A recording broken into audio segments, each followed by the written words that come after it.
Hello बच्चों, welcome to DS. और आज हम पढ़ेंगे क्लास 8 साइंस का चैप्टर नंबर 5 जो कि हमारा एक्सप्लोरिंग फोर्सेस। ठीक है, तो चैप्टर को बहुत ही मजेदार तरीके से पढ़ेंगे, तो वीडियो के एंड तक जरूर बने रहना। और अगर वीडियो पसंद आए तो लाइक शेयर एंड कमेंट जरूर करना।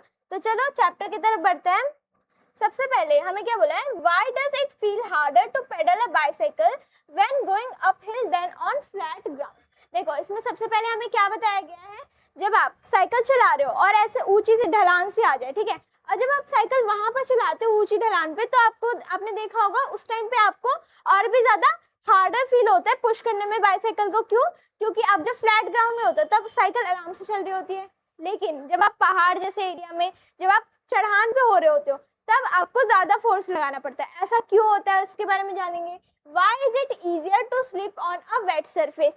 अगर एक वेट सरफेस है तो वहां पे फिसलना हमारा ज्यादा कॉमन क्यों होता है। वहां पे जब वेट सरफेस आपने देखा होगा बहुत बार, जहाँ पे भी पानी वानी गिरा हो आप फिसल जाते हो, है ना, तो वो ऐसा क्यों होता है।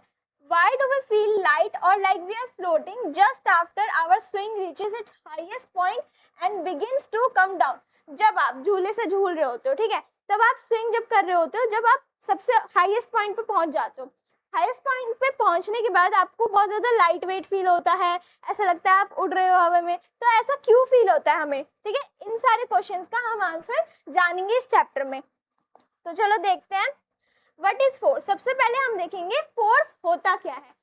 ठीक है, इसके लिए सबसे पहले एक एक्टिविटी बताई गई है, take a large cardboard box. हमें एक लार्ज कार्डबोर्ड बॉक्स लेना है और उसको अलग अलग तरीके से मूव करने की कोशिश करनी है। जैसे कि आप क्या क्या कर सकते हो, सबसे पहले एक तो आप पुश कर सकते हो, ठीक है, सबसे पहला क्या है पुशिंग, धक्का दे सकते हो कार्डबोर्ड को। और कैसे मूव कर सकते हो, इससे रस्सी बांध के इसको खींच लो। जो हम चीज खींचते हैं उसको हम क्या बोलते हैं, पुलिंग। ठीक है, हम खींच रहे हैं और इसने क्या किया है, इसने उठाया है कार्डबोर्ड को, ऐसे कैरी किया है। ठीक है, ये पुलिंग अप, ऊपर खींच रहा है और कैरिंग कर रहा है। ठीक है, तो ये आपको समझ आया।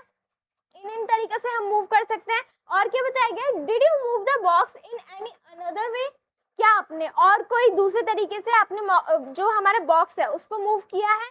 देखो, the ways that you might have used to move the box, जो भी आपने तरीके यूज किए हैं बॉक्स को हिलाने के लिए, you had to apply a push और पुल टू द बॉक्स। आपको या तो पुश करना होगा या तो पुल करना होगा बॉक्स को। ठीक है, जनरली द पुश और pull applied on an object is called force in science. ये जो फोर्स लगा रहे हो बॉक्स के ऊपर उसे पुल या पुश करने के लिए, ये हमारे साइंस में क्या कहलाती है, फोर्स। ठीक है, जैसे कि आप यहाँ देख सकते हो, यहाँ ये लड़की क्या है, कार्ड को धक्का दे रही है, ये हमारा फोर्स है। ये देखो, ये अलमारी को ऐसे धक्का मार रहा है, ये हमारा एक फोर्स है। जब हम झूले पे किसी को धक्का दे रहे होते हैं, ये हमारा एक फोर्स है। तो आपको समझ आया, ये पुश और पुल ये हमारे फोर्स कैसे होते हैं।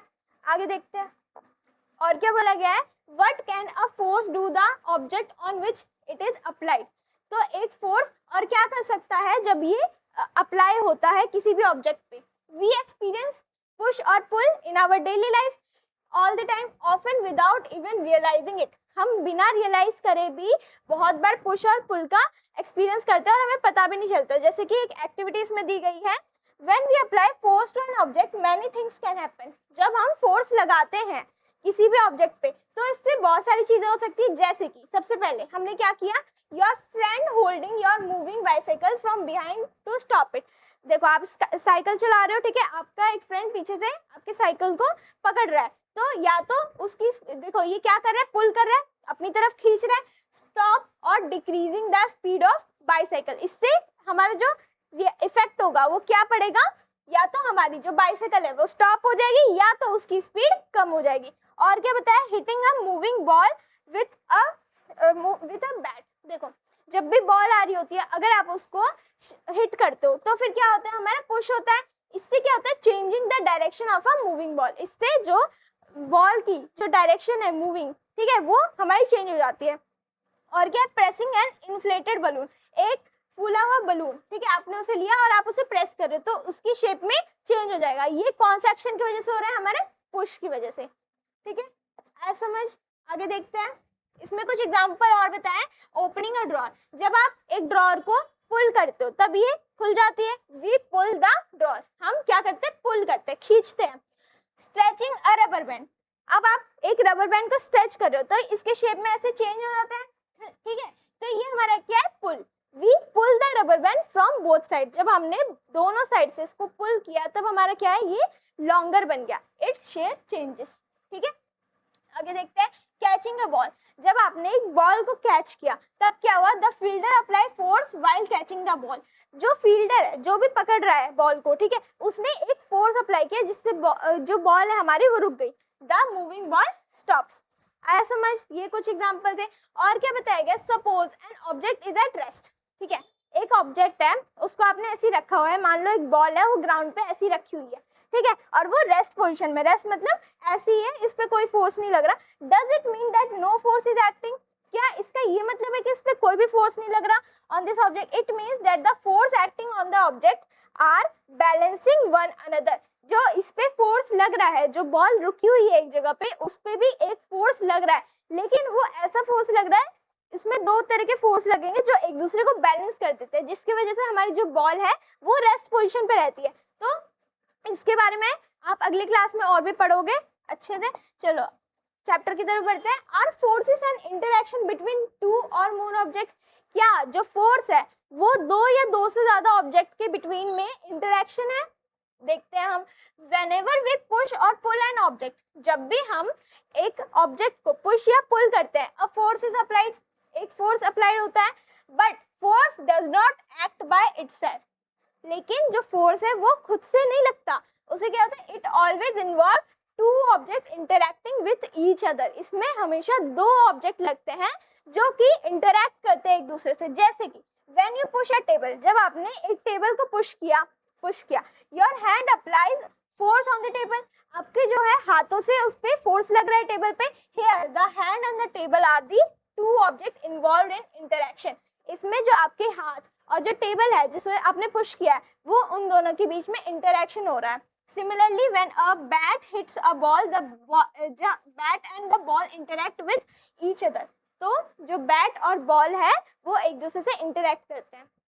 ठीक है, from many such example we learn that at least two object are needed for a force to act. At least हमें दो ऑब्जेक्ट लगते हैं एक फोर्स को परफॉर्म करने के लिए, एक्ट करने के लिए। If there is no interaction between objects there will be no force. अगर इंटरैक्शन नहीं होगा दो ऑब्जेक्ट के बीच में तो हमारा जो है फोर्स अप्लाई नहीं होगा। ठीक है, therefore force is defined as a push और pull on an object that result from its interaction with another object. इसलिए हम फोर्स को क्या बोलते हैं, पुश या फिर पुल ऑफ एन ऑब्जेक्ट, जो कि किसका रिजल्ट होता है, interaction between two object, to another objects. ठीक है, अब इसमें एसआई यूनिट बताई गई है फोर्स की एसआई यूनिट होती है न्यूटन, जिसको हम एन से डिनोट करते हैं। आया समझ? अगले पे चलते हैं, क्या बोला गया है, what are different type of force. अब हम अलग अलग तरीके के फोर्स का देखेंगे कौन कौन से टाइप्स होते हैं इसके। सबसे पहले हमारा कॉन्टैक्ट फोर्स। कॉन्टैक्ट फोर्स क्या होता है, sometimes to apply a force on an object we need to touch the object. ठीक है, हमें जब भी फोर्स अप्लाई करना है किसी भी ऑब्जेक्ट पे तो हमें उसे पहले टच करना पड़ेगा उस ऑब्जेक्ट को। तो इसके दो तरीके हैं, पहले डायरेक्ट कॉन्टैक्ट। डायरेक्ट कॉन्टैक्ट क्या होता है, यूजिंग आवर हैंड्स और feet.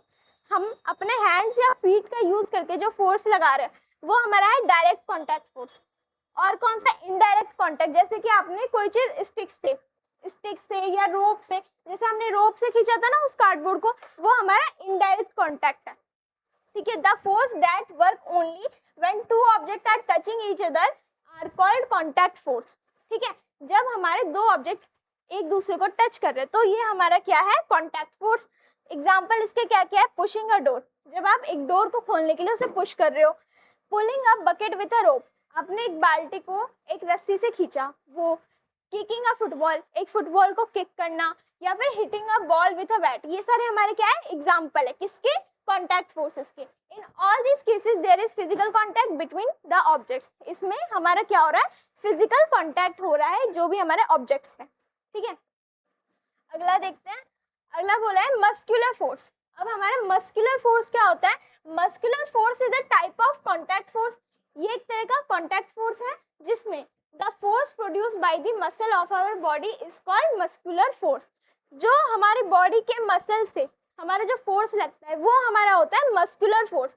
We use muscular force when we, हम कब यूज करते हैं मस्कुलर फोर्स का, जब हम चल रहे होते हैं या फिर भाग रहे होते हैं या फिर हम कोई सामान उठा रहे होते हैं, पुश और पुल थिंग्स, या हम पुश या पुल कर रहे होते हैं किसी ऑब्जेक्ट को, या फिर हम कूद रहे होते हैं या स्ट्रेच कर रहे होते हैं, इन सब चीजों में हमें कौन सा चाहिए, मस्कुलर फोर्स।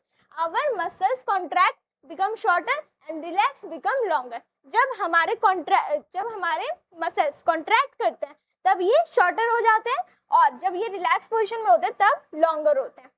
ठीक है, इसी से हमारा फोर्स बनता है, मस्कुलर फोर्स। ठीक है, अगला देखते हैं मस्कुलर फोर्स इन एनिमल्स। अब हम एनिमल्स में देखेंगे मस्कुलर फोर्स कैसे लगता है। Animals also use muscular force for movement and survival. Animals भी मस्कुलर फोर्स का यूज करते हैं अपने सर्वाइवल और मूवमेंट के लिए, जैसे कि birds flying using their muscles. जो बर्ड्स हमारे फ्लाई कर रही होती है, उड़ रही होती है, वो भी अपने मसल्स का यूज करके कर रहे होते हैं। फिश जो कि तैर रही होती है वो भी मसल्स का यूज कर रहे हैं। इंसेक्ट या मूव कर रहा है, या फिर हमारा जो घोड़ा है वो रन कर रहा है, ये भी मसल्स फोर्स का एग्जाम्पल है। For a long time human have used the muscular force of animals to do work such as. देखो, हम ह्यूमंस ने भी इनका बहुत यूज किया है मस्कुलर फोर्स का, ठीक है, एनिमल्स के लिए, जैसे कि पुलिंग कार्ट्स, कैरिंग लोड्स, या फिर प्लगिंग फील्ड्स। ठीक है, प्लगिंग फील्ड्स मतलब खेत जोतना, या फिर अलग अलग तरह के लोड्स जैसे अभी भी आपने देखे होंगे, है ना, या फिर कार्ट्स को पुल करना। ठीक है, एक सेकंड, अब देखो और क्या बताया गया हमें, फ्रिक्शन। फ्रिक्शन क्या होता है हमारा, अ रोलिंग बॉल और a bicycle does not keep moving forever. अब आप एक बॉल को जब आप ऐसे फेंक देते हो तो ऐसा नहीं होता कि वो चलते ही जाए, एक टाइम ऐसा आएगा जब वो रुक जाएगा। ठीक है, उसकी स्पीड कम हो जाएगी और वो रुक जाएगा। तो ये किसकी वजह से हो रहा है, हमारा फ्रिक्शन की वजह से। जैसे कि after some time it slows down and stops. हमें पता है आप बॉल को ऐसे फेंकोगे तो after some time it slows down and stops.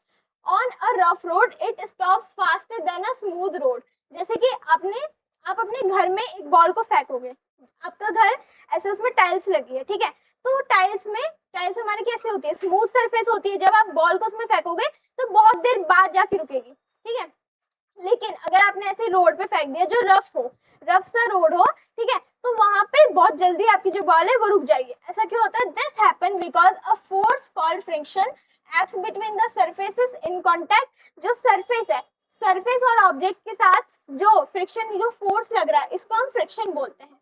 Friction opposite motion के अपोजिट होता है friction, so it reduces speed of moving object and eventually brings them to a stop.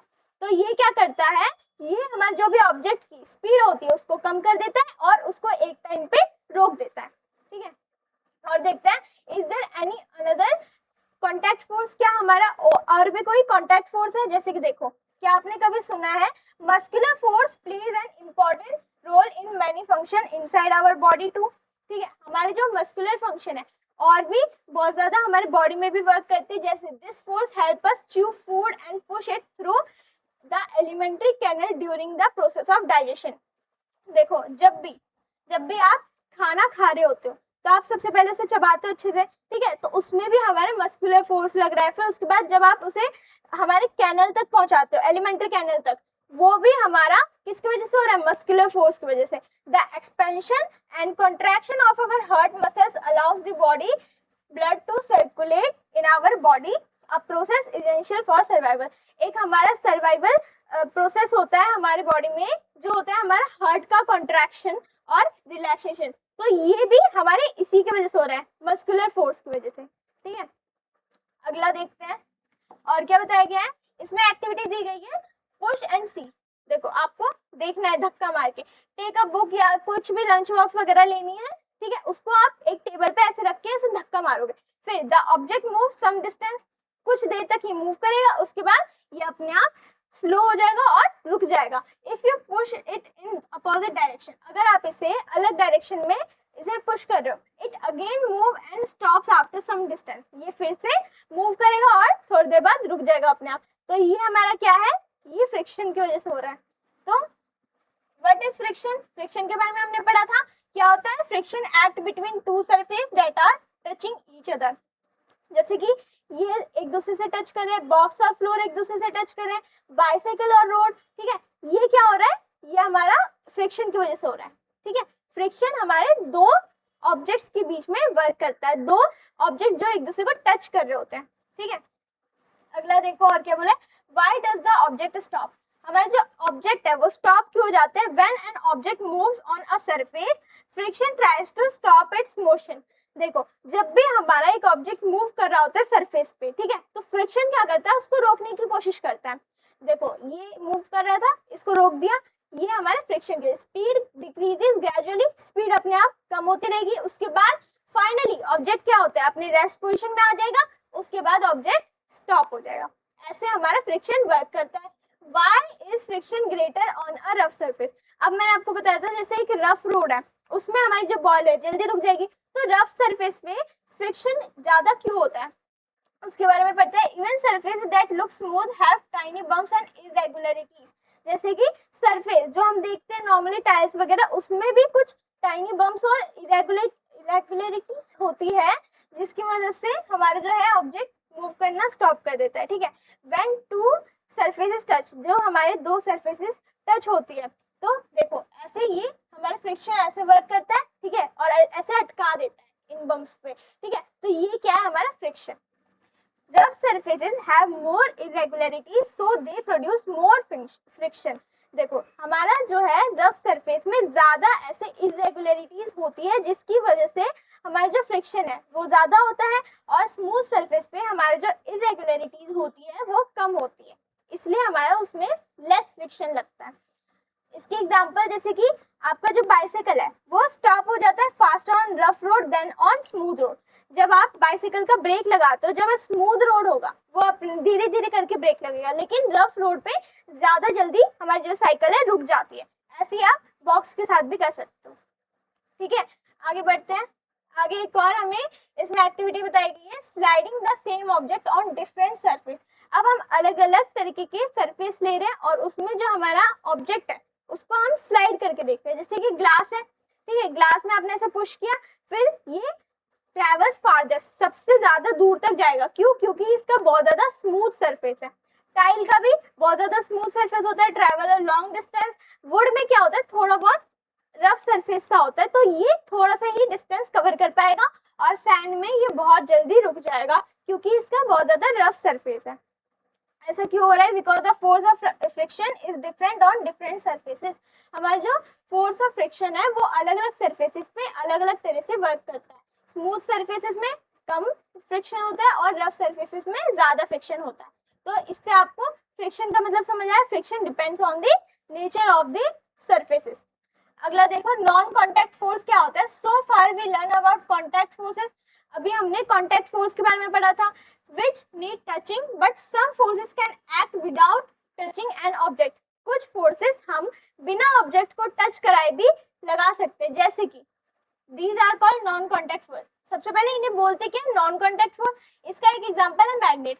Magnet को आप किसी मेटल की चीज के पास ले जाओ, ठीक है, आप उसे बिना टच कराए, वो थोड़ी देर बाद अपने आप उससे अट्रैक्ट होकर चिपक जाएगा। तो ये हमारा क्या है, वो उसको टच भी नहीं कर रहा है। देखो ये मैग्नेट है, ये हमारी कील है, इसको टच नहीं किया, लेकिन ये थोड़ी देर बाद अपने आप फोर्स ऐसा लगेगा, मैग्नेटिक इफेक्ट, जिससे वो कील आके इससे चिपक जाएगी।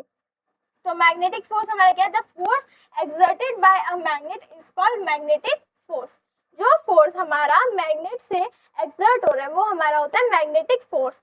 प्रॉपर्टीज क्या होती है मैग्नेटिक फोर्स की, it acts without physical contact. ये हमारे बिना फिजिकल कॉन्टैक्ट से हमारा चिपक जाता है। मैग्नेट्स कैन अट्रैक्ट आयरन, निकल, cobalt and other magnetic materials. Magnet से हमारा क्या होता है, ये चीजें जो है इस मटेरियल की, ये हमारे चिपक जाती है। Unlike poles attract each other, जैसे कि अनलाइक पोल्स हो, जैसे साउथ से नॉर्थ पोल ही अट्रैक्ट कर पाएगा, अगर साउथ से साउथ पोल होगा तो वो क्या करेगा, रिपेल करेगा, ठीक है। एग्जाम्पल जैसे कि मैग्नेट अट्रैक्टिंग आयरन है, अगर आप एक मैग्नेट को कीलों के पास ले जाओगे वो उससे चिपक जाएगी। Refrigerator magnet sticking to the fridge, जो हमारे फ्रिज से हमारे जो रेफ्रिजरेटर मैग्नेट आते हैं वो चिपक जाते हैं। कंपास नीडल पॉइंटिंग नॉर्थ, हमारा जो कंपास नीडल है जब नॉर्थ की तरफ पॉइंट कर रहा है, ये भी हमारे मैग्नेट की मदद से हो रहा है। चलो आगे देखते हैं, आगे क्या बताया गया है। ये देखो एक और एक्टिविटी है इसमें, magnets can act without touching. Magnets हमारे बिना टच किए कैसे एक्ट कर सकते हैं। Take 2 rings magnet and a wooden stick, हमने 2 रिंग ऐसे लिए और एक स्टिक लिया। Put 1 magnet on the stick, हमने इस स्टिक पे ये लिया एक मैग्नेट। उसके बाद जब हम ये सेम ले जा रहे हैं, जैसे नॉर्थ से नॉर्थ और साउथ से साउथ, जब हम ये कर रहे हैं तो ये क्या कर रहा है, ये ऊपर ही फ्लोट होने लगेगा। क्यों? क्योंकि इसमें एक ऐसा फोर्स लग रहा है जो एक दूसरे को वो कर रहा है, रिपेल कर रहा है, मतलब एक दूसरे से ये चिपकेंगे नहीं, एक दूसरे से दूर भागेंगे। तो ये क्या है, नॉर्थ से नॉर्थ नहीं, साउथ से साउथ नहीं, ठीक है। जब हम इसे अपोजिट कर दें, जैसे कि जब हम इसे अपोजिट कर दें, साउथ से नॉर्थ और साउथ से नॉर्थ, हमने ऐसे लगा दिया, फिर क्या हुआ, ये एक दूसरे से चिपक गया और they attract and stick together, ठीक है, एक दूसरे से चिपक जाएंगे। तो इससे क्या कंक्लूजन निकलता है, magnets can exert a force on each other without touching. Magnets क्या है, मैग्नेट्स एक दूसरे पे ऐसा फोर्स लगाते हैं जो बिना टच करे भी वो एक दूसरे से चिपक जाते हैं, इसे हम मैग्नेटिक फोर्स बोलते हैं। और ये हमारा since it acts from distance, ये एक डिस्टेंस से एक्ट करते हैं, एक डिस्टेंस पे इनका फोर्स लगता है, तो ये हमारा कौन से होते हैं, नॉन कॉन्टैक्ट फोर्स, जिसमें हमारा कोई कॉन्टैक्ट नहीं हो रहा, वैसा फोर्स है ये। अगला देखते हैं, अब इसमें टेक अ प्लास्टिक स्केल और प्लास्टिक स्ट्रॉ, ऐसे हमें प्लास्टिक का स्केल लेना है, उसके बाद हमें इसे क्या करना है, पॉलिथीन बैग से ऐसे रब करना है। उसके बाद जब हम इसे स्मॉल पीसेस ऑफ पेपर के पास लेके जाएंगे तो ये इससे चिपकने लगेंगे, ठीक है। ऐसा तो पहले भी बहुत बच्चों ने किया होगा बचपन में, ठीक है। तो इसको आप ट्राई करके देख सकते हो, जब आप पॉलिथीन बैग से इसे रब करोगे तो स्केल से अपने आप ये जो पीसेस है पेपर के, ये चिपकने लगेंगे। ऐसा होता क्यों है, rubbing the plastic scale with polythene creates electric charges on the scale। इसमें जो स्केल है इसमें क्या हो जाएगा, इलेक्ट्रिक चार्जेस लग जाता है, जिसकी वजह से क्या होता है, these charges are called static charges। इसको हम static charges बोलते हैं। क्यों? because they stay at one place and do not move। ये एक प्लेस पे रहते हैं और ये मूव नहीं करते। the scale becomes a charged object। Scale तब एक चार्ज ऑब्जेक्ट बन जाता है, उसके बाद जो ऑब्जेक्ट है वो इससे अट्रैक्ट होने लगता है, ठीक है। अब और देखो इसमें क्या है, what is electrostatic force. Electrostatic force होता क्या है, the force that a charge object exerts on another object is called electrostatic force. जब एक चार्ज स्केल इनके पास लेके गए तो जो पॉजिटिव वाले हैं वो इससे चिपक गए, ठीक है। तो ये क्या है, ये हमारा एक फोर्स ऐसे क्रिएट कर रहा है जो इलेक्ट्रोस्टैटिक फोर्स बोलते हैं, जिसे हम इंपॉर्टेंट पॉइंट इसमें क्या बताया गया, paper pieces are pulled without direct contact, इसे हमने टच नहीं करवाया, तो विदाउट डायरेक्ट कांटेक्ट से हुआ, तो ये भी हमारा क्या है, non contact force. Electrostatic force भी हमारा क्या है, नॉन कांटेक्ट फोर्स, ठीक है। ऐसा समझ। और क्या बताया, when a plastic scale is rubbed with polythene charge attract small pieces of paper due to electrostatic force, ठीक है। इसके बारे में आपने पढ़ा, इसकी एक लाइन पूरी ऐसे समरी से दे रखी है आपको, ठीक है। और आपको एक चीज याद रखनी है, opposite charges attract, like charges repel. जो लाइक चार्जेस होते हैं, जैसे नेगेटिव को नेगेटिव के साथ जोड़ोगे तो वो रिपेल करेंगे, लेकिन पॉजिटिव को नेगेटिव के साथ अगर आप जोड़ोगे, अट्रैक्ट करोगे, तो वो एक दूसरे से अट्रैक्ट हो जाएंगे, तब जाके वो चिपकेंगे, ठीक है। आगे देखते हैं, आगे हमें एक और बताया गया है, जिससे आपने 2 बलून लिए और उनको आपने थ्रेड से ऐसे बांध दिया, हैंग कर दिया, फिर रब both balloon with a woollen cloth. आपको एक वुलन क्लॉथ लेनी है, उसके बाद इसको अच्छे से रब करना है। लेट देम हैंग फ्रीली, उनको फ्रीली हैंग करने दो। उसके बाद क्या करना है, the balloon move away from each other. जो ये हमारे बलून है वो एक दूसरे से अलग मूव करेंगे। This means they are repelling each other. इसका मतलब क्या है, वो एक दूसरे को रिपेल कर रहे हैं, मतलब दोनों में आपने ऐसे चार्ज क्रिएट किया, उसके बाद ये एक दूसरे से अलग रिपेल कर रहे हैं, एक दूसरे को अलग हो रहा है, ठीक है। वाई, ऐसा हो क्यों रहा है, rubbing gives balloon the same type of electric charge, ठीक है। देखो इसमें क्या बताया गया है, अगर आप दोनों को एक ही क्लॉथ से ऐसे रब कर रहे हो तो दोनों में एक ही इलेक्ट्रिक चार्ज आ जाएगा, तो इससे क्या होगा, जो हमारे चार्जेस है वो एक दूसरे को रेपेल करेंगे, ठीक है। नेक्स्ट स्टेप इसमें हमें क्या बताया, bring the woollen cloth near one of the rubbed balloon. हमें वुलन क्लॉथ्स को हमें एक दूसरे के ऐसे पास लेना है। उसके बाद अब क्या होगा, the balloon moves towards the woollen cloth. अब जो अलग वुलन क्लॉथ आप लाए हो तो ये उससे चिपकने लगेगा। This means they are attracting each other, इससे अट्रैक्ट करने लगेंगे। तो इससे कंक्लूजन क्या निकला, there are two kind of electric charge, positive और नेगेटिव। ये आपने बचपन से पढ़ा है। रूल्स टू रिमेंबर क्या होगा, पॉजिटिव पॉजिटिव रिपेल करेंगे, नेगेटिव नेगेटिव रिपेल करेंगे। लेकिन एक दूसरे जो पॉजिटिव नेगेटिव वाले वो क्या करेंगे, एक दूसरे को अट्रैक्ट करेंगे। ठीक है। इलेक्ट्रोस्टैटिक फोर्स क्या होता है, the force between charge object is electrostatic force. जो हमारे चार्ज ऑब्जेक्ट्स के जो फोर्स होता है उसको हम इलेक्ट्रोस्टैटिक फोर्स बोलते हैं। It acts without touching so it is non contact force. ये बिना टच करे एक्ट करते हैं तो इसको हम क्या बोलते हैं, नॉन कॉन्टैक्ट फोर्स। ठीक है। ये एक वन लाइन की समरी यहाँ दे रखी है। आगे बढ़ते हैं। आगे क्या बताया है, एक और एक्टिविटी, जैसे कि आपने एक बॉल को ऐसे थ्रो किया। ठीक है। इस बच्चे ने हमारे जो बॉल को ऐसे थ्रो किया, फिर उसके बाद हमारी बॉल अपने आप क्या है, ग्राउंड में आ गई और थोड़ी देर बाद जाके अपने आप रुक भी जाएगी। ठीक है। तो ये हमारा कौन सा है कि जो बॉल को नीचे ला रही है, ये सबने पढ़ा है, ग्रेविटी। ठीक है। The earth exert a pulling force. Earth में एक पुलिंग फोर्स होता है, जो हमारी जो बॉल है उसको अर्थ के टुवर्ड्स खींच लिया, तो ये हमारे ग्रेविटेशनल फोर्स कहलाती है, जिसको हम सिंपली क्या बोलते हैं, ग्रेविटी। ठीक है। और क्या बताया, एग्जाम्पल बताया ग्रेविटी का, जैसे कि एक एप्पल पेड़ से गिरता है। ठीक है। ये तो हमारे न्यूटन चाचा ने निकाला था। ठीक है। ग्रेविटी की खोज ऐसे करी थी।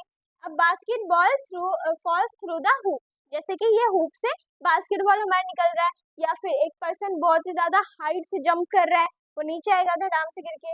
Rain falls from cloud to the earth, जो रेन हमारी आती है, ठीक है, क्लाउड से अर्थ में, ये भी हमारी ग्रेविटी की वजह से हो रही है। Is gravity a contact force? तो ग्रेविटी हमारा क्या कॉन्टैक्ट फोर्स है? No, earth pull objects without touching them directly. देखो इसमें ये हमारी अर्थ है, इसने इसको टच किया नहीं किया, ये अपने आप उसे खींच के लाया, तो ये कॉन्टैक्ट फोर्स नहीं है। कौन सा है ये? Non contact force. ग्रेविटी एक नॉन कॉन्टैक्ट फोर्स है। इंपॉर्टेंट पॉइंट इसमें क्या बताया, gravity always attract objects, it does not push them away. ये हमेशा अपनी तरफ अट्रैक्ट करती है ऑब्जेक्ट को, उनको कभी पुश नहीं करती। एक लाइन में इसमें क्या बताया, gravity is the force by which earth attract all object towards itself causing them fall to the ground. तो अर्थ में हमेशा ऐसा ग्रेविटी लगता है जिसकी वजह से वो हमेशा, जो भी हमारा ऑब्जेक्ट है वो हमेशा ग्राउंड में ही गिरेगा।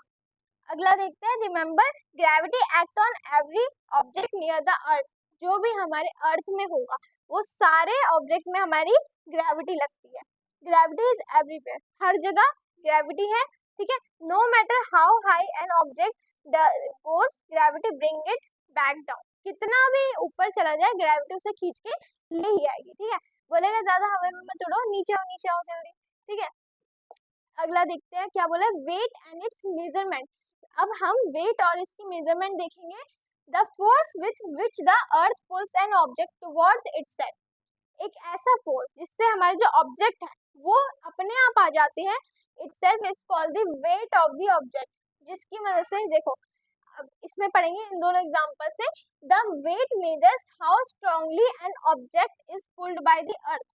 देखो एक वेट कैसा मेजर किया जाता है, कितनी ज्यादा तेजी से वो अर्थ से चिपक रहा है, मतलब उसे अर्थ कितनी तेजी से पुल कर रही है अपनी तरफ।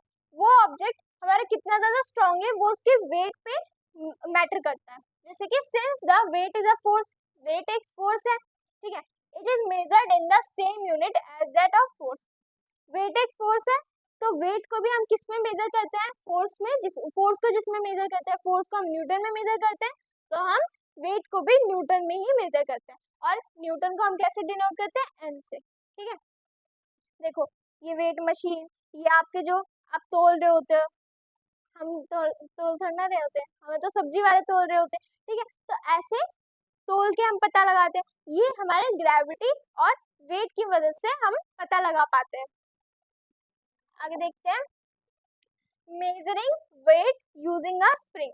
अब हम एक स्प्रिंग का यूज करके वेट को कैसे मेजर कर रहे हैं। देखो, this activity help us understand that earth does not pull all object with the same force. Earth सारे ऑब्जेक्ट को पुल नहीं करती सेम फोर्स के साथ। जैसे कि देखो, hang a spring from a support, आपने स्प्रिंग को लगाया, फिर अलग अलग चीजें आपने ली, जैसे स्टोन, रबर, ये सारी चीजें ली आपने, तो उसके बाद एक एक करके लटकाया। फिर आपने क्या देखा, the spring stretches a little when a light object is hung. देखो स्प्रिंग थोड़ा सा ही खिंच रहा है, थोड़ा सा ही। देखो जब आपने हल्की सी चीज लगाई तो ये थोड़ा सा ही खिंच रहा है, लेकिन जब आपने हैवियर ऑब्जेक्ट इसमें लटकाया तब ये हमारा जो स्प्रिंग है ये ज्यादा खींच रहा है। जैसे कि बुक देखो कितनी भारी थी तो इसने स्प्रिंग को कितना ज्यादा खींच लिया। मोर स्ट्रेच मीन्स ग्रेटर वेट। अब आपकी अगर ज्यादा खींच रही है स्प्रिंग तो इसका मतलब उस ऑब्जेक्ट का वेट है वो ज्यादा है। Why does this happen? Earth pull every object downward due to gravity. हमें पता है ग्रेविटी की वजह से हमारी जो अर्थ है वो सारी चीजें हमारे ऑब्जेक्ट्स को डाउनवर्ड ला रही है। Heavier object experience a greater pull from earth. जो हैवी ऑब्जेक्ट्स है उसको और भी ज्यादा खींच रही है हमारी earth. Because of this greater pull the spring stretches more. तो इसी ग्रेटर पुल की वजह से हमारी जो स्प्रिंग है वो बहुत ज्यादा स्ट्रेच हो रही है। Why does this show? Different objects have different weights. हमारे अलग अलग डिफरेंट ऑब्जेक्ट्स के डिफरेंट वेट्स होते हैं। The amount by which the spring stretches tell us about the objects weight. जो अमाउंट हमारा ऑब्जेक्ट के वेट पे लग रहा है, ठीक है, वो हमें बता रही है कितने ज्यादा स्ट्रेच हो रही है, उसकी वजह से हमें पता चल रहा है ऑब्जेक्ट का कितना वो है, वेट है, ठीक है। स्प्रिंग बैलेंस क्या होता है? Spring balance is an instrument used to measure weight, ठीक है। स्प्रिंग बैलेंस से हम क्या पता लगा सकते हैं? वेट का पता लगा सकते हैं। It contains a spring and a scale. इसमें एक स्प्रिंग भी होता है और एक स्केल भी होता है। When an object is hung the spring stretches, ठीक है। ऑब्जेक्ट जब भी हम इसमें लगाते हैं तो ये स्प्रिंग स्ट्रेच होता है, तो इसमें एक स्केल होती है जिससे हमें पता चल जाता है उसका वेट कितना है। तो this the unit of weight is newton, और हमें वेट का यूनिट पता चल जाता है। वेट का यूनिट क्या है? न्यूटन, एन, ठीक है। अब ये हमारा स्प्रिंग बैलेंस होता है। The highest reading shown on the scale is 10 N. देखो सबसे हाईएस्ट क्या है हमारा इसमें? 10 न्यूटन, और therefore the maximum weight it can measure it is only 10 newton. देखो सबसे ज्यादा ये कितना मेजर कर सकता है weight? 10 newton. The pointer is at 6 so the weight is object is 6 newton. देखो अभी पॉइंटर किस में है? 6 में, तो इस ऑब्जेक्ट का जो वेट है वो हमारा है 6 न्यूटन। ऐसा समझ। अगला पढ़ते हैं हम। अगला क्या बोला गया है? Let us calculate. इसमें हमें क्या कैलकुलेट करना है? ऑब्जर्व द स्प्रिंग बैलेंस, ठीक है। स्प्रिंग बैलेंस को ऑब्जर्व करना है। सबसे पहले हमें क्या बताया गया? 0 एन से 1 एन के बीच में हमें ऐसे 5 स्मॉल डिवीजन दिखाई देंगे। हमने कितने पढ़े थे? 10 न्यूटन, ठीक है। लेकिन हर एक के बीच में हमारे ऐसे 5 स्मॉल डिवीजन होते हैं, और एक डिवीजन कितने का होता है? 0.2 एन। देखो एक एन है उसमें 5 डिवीजन है, तो हमने इसे डिवाइड किया तो हमारा क्या निकला? 0.2 एन, ठीक है। ये हमारे क्या रिप्रेजेंट कर रहा है? The smallest weight that this spring balance can is 0.2 N. Smallest weight ये कितना ऑब्जर्व कर सकता है? 0.2 एन। और क्या बोला गया है? एक और एक्टिविटी दी गई है जिसमें हमने स्प्रिंग बैलेंस लिया है, उसके बाद अलग अलग चीजों को इससे हैंग करके देखा। जैसे कि पेंसिल बॉक्स का हमारा कितना निकला? 2.4 एन। इसका हमारी जो बॉटल है 4.6 एन इसका निकला। स्टोन का हमारा 3.2 एन निकला, और हमारा जो इरेजर है उसका 0.6 एन हमारा वेट निकला, ठीक है। तो इससे आप पता लगा सकते हो स्प्रिंग बैलेंस से। मास और वेट के बारे में हमें क्या बताया गया? Many people think that mass and weight are same. बहुत लोगों को लगता है कि मास और वेट जो है वो सेम है, लेकिन नहीं, वो अलग अलग चीजें हैं, दे आर डिफरेंट। जैसे कि देखो mass is the amount of matter in an object. देखो मास क्या होता है? एक मैटर होता है जितना ऑब्जेक्ट में हो, ठीक है। It is measured in gram and kilogram, ठीक है। ये किसमें ऑब्जर्व किया जाता है? ग्राम एंड किलोग्राम में। Mass remains the same everywhere. जो हमारा मास है वो हर जगह सेम रहता है, लेकिन जो वेट है हमारा, एग्जांपल जैसे कि suppose a bag has mass of 1 kg। हमारा जो है बैग का वेट है 1 kg, सॉरी वेट नहीं मास। देखो इसका प्लेस क्या है? अर्थ में 10 एन है, मून में 1.6 एन है, ठीक है। उसका 1 kg था, लेकिन अर्थ में उसका 10 न्यूटन वेट निकला। मून में हमारा 1.6 न्यूटन निकल रहा है, मार्स में 3.8। क्यों? ये ग्रेविटी के फोर्स की वजह से हो रहा है। What do we learn? इससे हमने क्या सीखा? The mass of object is still 1 kg everywhere. देखो जो मास है वो हर जगह 1 किलो ही रहेगा, लेकिन जो वेट है वो अलग अलग जगहों पे चेंज होते जा रहा है। तो weight is the gravitational force acting on an object. तो वेट क्या होता है हमारा ग्रेविटेशनल फोर्स होता है और ये किस में मेजर किया जाता है न्यूटन में। Weight can change from place to place because gravity changes. जो वेट है वो हमारे अलग अलग जगहों पे इसलिए चेंज होता है क्योंकि हमारा जो है ग्रेविटी भी अलग अलग जगहों पे चेंज हो रहा है। जैसे अर्थ में 10 न्यूटन लग रहा था, मून में 1.6 न्यूटन, क्योंकि मून में ग्रेविटी हमारी कम होती है, सबको पता है। और देखते हैं इजी डिफरेंस हमें इसमें बताया गया है। सबसे पहले मीनिंग, इसका मीनिंग क्या है, मास का amount of matter in an object हमारा मास होता है और वेट क्या होता है force with which gravity pulls an object, वो हमारा वेट होता है। केजी और ग्राम में हमारा मास को नापा जाता है और वेट को न्यूटन में। सेम और डिफरेंट एवरीवेयर, ये हर जगह सेम रहता है मास, लेकिन वेट अलग अलग जगह पे चेंज होता है। और ग्रेविटी पे ये डिपेंड नहीं करता मास, लेकिन वेट हमारा ग्रेविटी पे डिपेंड करता है। तो आपको आया समझ। अगला बढ़ते हैं। अगला क्या बताया है, फ्लोटिंग और सिंकिंग। फ्लोटिंग और सिंकिंग क्या होता है, देखो why do some object float and some sink. कुछ ऑब्जेक्ट हमारे फ्लोट करते हैं, तैरते हैं पानी पे, लेकिन कुछ ऑब्जेक्ट हमारे सिंक हो जाते हैं, मतलब डूब जाते हैं। The earth pull every object downward because of gravity. ये हमें पता है अर्थ हर चीजों को नीचे लाता है, किसकी वजह से, ग्रेविटी की वजह से। But water also pushes object upward. लेकिन वाटर क्या करता है, कुछ कुछ चीजों को अपवर्ड में ऐसे पुश करता है। This upward push is बायोंट force. कौन सा है, बायोंट फोर्स अपथ्रस्ट। इसको हम क्या बोलते हैं, बायोंट फोर्स, जो कि हमारा अपथ्रस्ट है। जिसको जो पानी है अगर हमारा अपवर्ड पुश लगा रहा है, इसको हम अपथ्रस्ट बोलते हैं। ठीक है, अब देखो इसमें एक एक्टिविटी दी गई है, take an empty bottle with its lid tightly close. देखो आपको जो बोतल की ढक्कन है वो अच्छे से बंद करनी है, फिर उसके बाद आपको जो पानी से भरा हुआ बकेट है उसमें उसको डालना है। You will feel water pushing the bottle upward. अब आप देखोगे कि जो बॉटल है वो ऊपर की तरफ आ रही है, क्यों, when you release the bottle it come back to the surface and floats.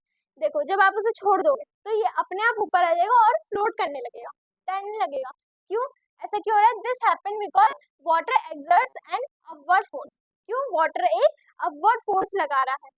ठीक है, what decides whether N object float और सिंक। ये क्या चीज डिसाइड करती है कोई ऑब्जेक्ट फ्लोट या सिंक करेगा। देखो the two forces act on the object. दो फोर्स लग रहे हैं हमारे ऑब्जेक्ट में, सबसे पहले ग्रेविटी और बायोंट फोर्स। देखो पुल द ऑब्जेक्ट डाउनवर्ड, जो ग्रेविटी है वो हमारे ऑब्जेक्ट को डाउनवर्ड लाएगी, लेकिन जो बायोंट फोर्स है वो हमारा ऑब्जेक्ट को ऊपर लाएगी। ठीक है, जैसे कि आपने पत्थर फेंका, ये डूब जाएगा, लेकिन आपने एक लकड़ी फेंकी तो ये ऊपर तैर रहा है।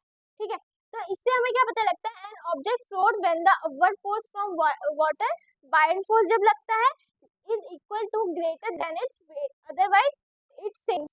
अगर मान लो वाटर आपका वेट से ज्यादा फोर्स लगा रहा है तो ये ऊपर तैरने लगेगा, अगर वाटर का ज्यादा फोर्स हो। लेकिन अगर इसका वेट बहुत ज्यादा है, बायोंट फोर्स से ज्यादा इसका वेट है, तो ये क्या करेगा, डूब जाएगा। ठीक है, सिंक हो जाएगा। तो इससे आर्किमिडीज प्रिंसिपल क्या बोलते हैं, the Greek scientist Archimedes discovered that when an object is placed in liquid, जब भी कोई भी ऑब्जेक्ट एक लिक्विड में हम डालते हैं, the liquid pushes it upward, liquid उसे ऊपर की तरफ फेंकता है। लेकिन if the upward push is less, लेकिन अपवर्ड पुश अगर कम हुआ और वेट अगर ज्यादा हुआ तो क्या होगा, वो डूब जाएगा। ठीक है, लेकिन अगर उसका वेट कम हुआ और फोर्स ज्यादा हुआ तो वो तैरने लगेगा। एग्जाम्पल जैसे कि प्यूमिस रॉक, प्यूमिस रॉक है, some rocks can float, one example is pumice. कुछ रॉक्स जो होते हैं, कुछ पत्थर वो तैरते हैं पानी में, जैसे कि it forms during volcanic eruption. ये वोल्केनिक इरप्शन में ये हमारा बनता है। It contains many tiny air bubbles, इसमें कुछ एयर बबल्स होते हैं। These air pockets make it light weight. इससे क्या होता है, ये बहुत ज्यादा हल्के होते हैं, because it is less dense then water, pumice can float on water. देखो प्यूमिस हमारा वाटर पे तैर सकता है क्योंकि ये बहुत ज्यादा कम लाइट वेट है। ठीक है, बहुत ज्यादा लाइट वेट है जिसकी वजह से फोर्स इसका ज्यादा लग रहा है और वेट इसका कम है, इसलिए हमारा जो प्यूमिस रॉक है वो तैरता है। ठीक है, तो इसका आपने देखा। और क्या बताया, फ्लोट, अपथ्रस्ट, वेट। तो आपने देखा फ्लोट कब हो रहा है, जब अपथ्रस्ट हमारा ज्यादा हो, वेट से ज्यादा हो। प्लास्टिक बॉटल हमारी हल्की से होती है, वुड हमारी हल्की, बॉल, लीफ, प्यूमिस रॉक, इन सब का वेट कम है और फोर्स इस पे ज्यादा लग रहा है। और सिंक कब हो रहा है, जब हमारा अपथ्रस्ट कम हो और ग्रेविटी ज्यादा हो, जैसे कि स्टोन, कॉइन, मेटल की या फिर हमारी कील है, इनका वेट ज़्यादा है और फोर्स कम लग रहा है। तो आपका आया समझ में ये कैसे हो रहा है, ठीक है। तो बस आज के चैप्टर के लिए इतना ही। आप हमें और भी अलग अलग प्लेटफॉर्म में ज्वाइन कर सकते हो, जैसे कि टेलीग्राम, इंस्टाग्राम या व्हाट्सएप चैनल। व्हाट्सएप आप इन स्कैनर्स को कैसे यूज कर सकते हो, आप गूगल पे जाओगे और इन स्कैनर्स को अगर स्कैन करोगे तो आप डायरेक्टली उस प्लेटफॉर्म पे आ जाओगे, ठीक है। तो आप वहां से हमें ज्वाइन कर सकते हो ताकि आपको और भी इंफॉर्मेशन मिले। बस आज के चैप्टर के लिए इतना ही। Thank you so much, bye bye.